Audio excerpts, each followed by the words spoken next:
want to talk to you about probably some dentists I met in the past, and I get some questions every now and then about that. It's probably regarding you're a dentist and mature dentist, and maybe you haven't practiced for 5 years or 10 years, or you graduated from a different country and then you end up not practicing for some reasons, and then you did your exams and you passed the exams in Australia, and now you got your qualification and you can start working, but you haven't worked in like 5 or 6 years or even 10 years since graduation. And some of the challenges that you might face, and I have faced as well, and I'll give you some tips on how can you manage that when you're looking for a job or starting your first job. So first, for credibility, my name is Khaled. I have been a dentist for 20 years. I own my dental practice, Lakeside Dental Spa in Hervey Bay in Queensland. I took it from 1 chair to 10 chairs, from 3 staff members to 40 staff members over the course of 14 years. And you can check my details below for credibility. So the issue you will face if you are in that situation is, of the pattern that I've seen is, let's say you graduated from dentistry maybe like 10 years ago. You practiced 1 or 2 years, and then for some family reasons or other professional reasons, you stopped practicing dentistry and you worked in other jobs, and then you moved to Australia, you did your exams, and now you're qualified to work as a dentist. But you haven't practiced physical dentistry on patients for quite a number of years.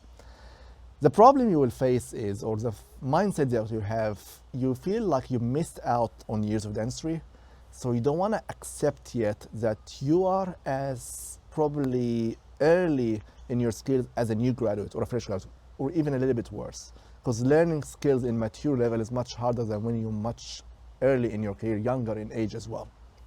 So you will tend to oversell yourself to employers when you're applying for a job. You tend to be like, yeah, I'm really comfortable with every aspect of dentistry. I want a commission of this much. I can add value this much. And you just sell yourself a little bit higher than what your skills are at the moment. And then you jump into the job, and then you realize that dentistry is not as you expect it to be when you first practiced. It's a lot harder. You haven't got the stamina yet, the skills, and the muscle memory is not still working with you. And dentistry has changed over 10 years. Patients are different. You're treating probably patients from a different country and different, with different mindsets and different ways to communicate with. And then you'll struggle. And the practice owners will realize that you're struggling, and then will feel like, okay, that's not exactly what we expect from you. And then you jump to another job with the same expectation, because you just don't want to admit that you need help.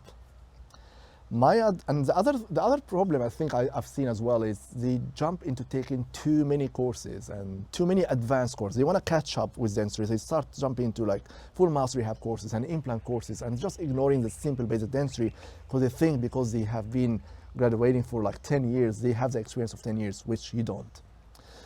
My advice to you is I need you to question those things in your mind first. You need to question your mindset. Why you think this way? Why do you have to feel that you have to catch up with dentists at the same level as you? And my advice to you is just to slow down a little bit. Be very open and honest in the interview process. So let's say, look, I haven't practiced for 8 years or 10 years. Yes, I finished my exams and I passed and everything, but I think I require help. Maybe I require even more help than a new graduate. So would you be able to take me on and put me on a wage or a salary? Let me observe for the first week.